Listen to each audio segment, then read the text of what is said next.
hello, and it feels like we haven't really anything yet to be happy about. We look at the news and it's the same old, and we can feel a bit down. There's a famous passage of scripture in the book of Ecclesiastes. For everything there is a season, and this is a paraphrase of it.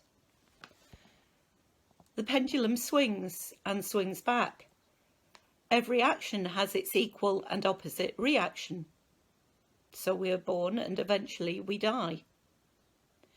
We plant seeds in the spring and rip out the roots in the autumn. Killing and healing tread on each other's heels. Buildings go up and get torn down. New buildings emerge from the ruins of the old. The phoenix rises from its own ashes. You lose someone you love. You bounce like a ping-pong ball between tears and hysterical laughter. If despair were forever, we couldn't carry on. But we carry on because we know despair will someday be displaced by dancing again. You can't make love all the time. Sooner or later, you have to become friends. You misplace your house keys, and you find them. You forget someone's name. It comes back to you in the middle of the night. You lose a job, and a new career opens up. You spend the first half of your life gaining possessions, and the second half giving them away. The animated conversations of young lovers mature into the comfortable silences of long familiarity. Why should we expect a single state of mind, a single snapshot of experience to last indefinitely? Does a pendulum stop at the end of its swing? So war and peace, love and hate, togetherness and aloneness inevitably cycle and recycle. This is how God teaches us. Life is full of resurrections. In this new year, I'm not sure if you've made any resolutions. I certainly haven't, but I'm always fascinated by listening to other people's. I'm also very fascinated by the fact that I see seasonal flocks of joggers head past me at this time of year, brightly clad in their lycra plumage, to never be seen again after the first few weeks of January. Now, I tend to be somebody who, as soon as somebody starts talking about sin, and my brain switches off. But I read this and I was fascinated by it, and I wanted to share it with you. It's about the 7 deadly sins. And they're deadly because they eat away at you and destroy you, in that they take out all the good in our lives. We've heard the list: wrath, lust, gluttony, greed, envy, sloth and pride. But don't switch off yet. Wrath isn't being angry. It's being angry when the reasons are baseless. Lust isn't about love. It's about wanting your own way without thinking of anyone else.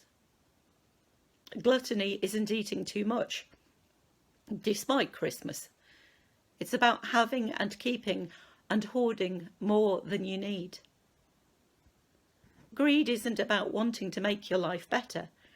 It's about taking from those who have little. Envy isn't about wanting to improve your life either. It's about being dissatisfied with the good you have. Sloth, laziness, isn't about being exhausted. It's when you contribute nothing, but still expect rewards. Pride isn't when you've succeeded in accomplishing something difficult. Pride is a sin when you think you're greater than everyone else, when you think you're greater than God.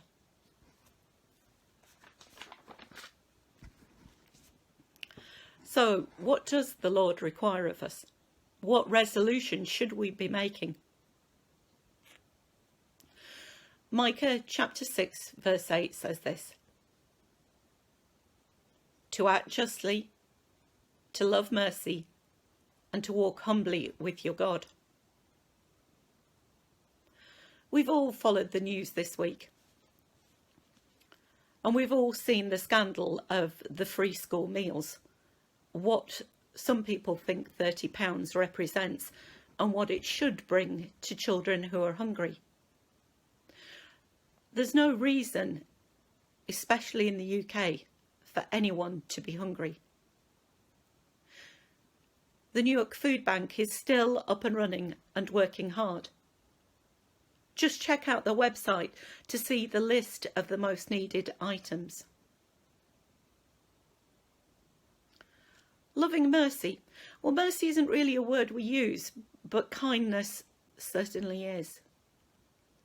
And we can be kind. Now, there's a story of a set of theology students taking an exam on Kant's moral philosophy, which I promise you I won't be talking about because I know nothing about it. But moral philosophy is about acting appropriately and kindly. It was a 2-hour exam with a 10-minute break in the middle. I don't think I've ever had an exam where there's a break in the middle, but there was in this one. The students scribbled frantically for the first 50 minutes, trying to get all their ideas down in answer to the essay questions on the exam paper. When the 10-minute break came, they dashed out, went to the loo, got a drink of water. They couldn't talk to each other, and there was somebody out there supervising them. But 10 minutes is quite a long time, and there was somebody on the corridor who wasn't part of their group. They were down on the floor, hunched in over on themselves, looking utterly dishevelled and miserable. Well, all the students milled around, keeping their own thoughts to themselves, rehearsing their answers in their head, hastily sipping their water. A couple of them had got drinks from the vending machine. And then they headed it back in and continued their exam, writing frantically for the remaining hour.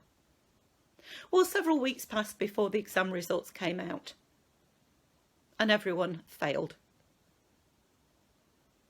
So, of course, they all rounded on their professor and said, well, how on earth could you possibly fail all of us? Some of us are bound to have got the exam questions right.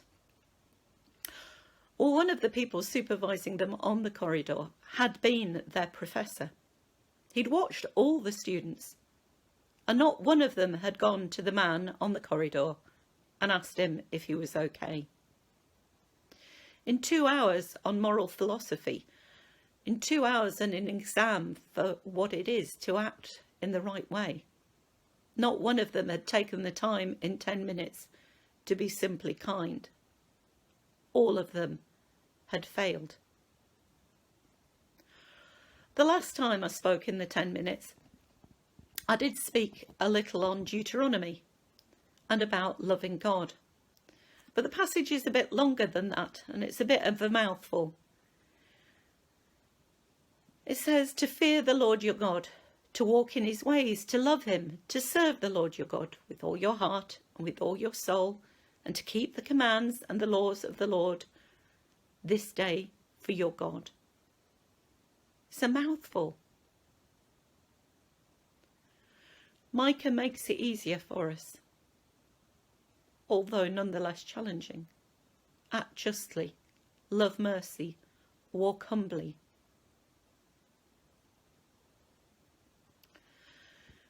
It seems a challenge even at the minute to go out for a walk, never quite sure of what the rules are, and making sure we keep far away from everyone. But there's somebody we can always walk with, and we can always spend time with God. And if in our walk we do nothing else but shut up and take time to listen, that requires a certain degree of humility. I don't know what your resolutions are, and I've already said I haven't got any. But we can do certainly a lot worse than to stick to Micah. We can embrace acting justly, loving mercy, and walking humbly. And even if we've come into January thinking, well, 2021's no better than 2020, if we feel a little bit despairing, if we feel miserable, that the weather's no brighter, that the days aren't longer, that there's been no change, we remember that each day we're given a fresh start with God. New Year for us isn't just the 1st of January. Each day for us is filled with expectation and resurrection. And I'll close with a blessing that I've found and I've slightly changed. May peace break into your house and thieves steal your debts. May your pockets be magnets for money. May love stick to your face like honey, and may laughter assault your lips. May your clothes smell of success like bonfires, and may happiness slap you across the face.